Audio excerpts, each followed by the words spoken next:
είναι αυτό? Ένα σπουργίτη.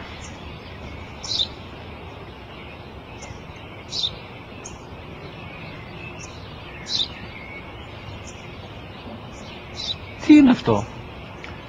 Μόλις τώρα στο πατέρα, σπουργίτη είναι.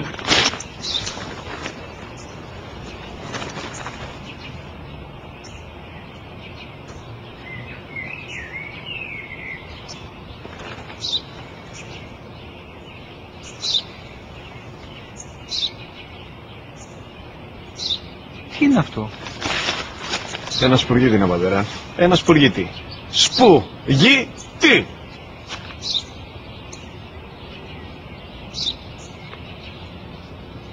Τι είναι αυτό? Γιατί το κάνεις αυτό το πράγμα, μπορείς να μου πεις? Τόσες φορές σου είπα, είναι ένα σπουργίτη. Δεν το καταλαβαίνεις. Πού πας?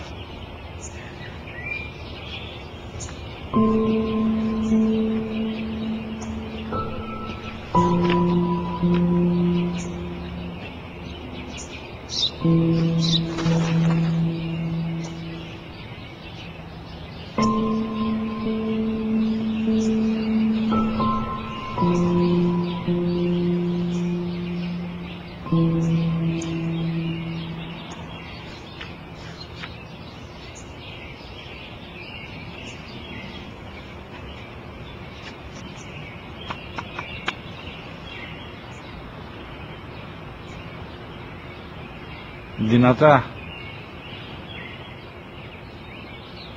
Σήμερα ο μικρός μου γιος που πριν λίγες μέρες έκλεισε τα 3 καθόταν μαζί μου έξω στο πάρκο όταν ένας σπουργίτη ήρθε και κάθισε απέναντί μας. Ο γιος μου με ρώτησε 21 φορές τι ήταν αυτό και του απάντησε και τις 21 φορές ότι ήταν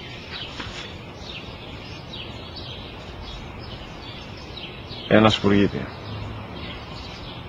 Τον αγκάλιασα τρυφερά και τις 21 φορές που μου έκανε την ίδια ερώτηση, ξανά και ξανά, χωρίς να εκνευριστώ, νιώθοντας στοργή για το αθώο μου αγοράκι.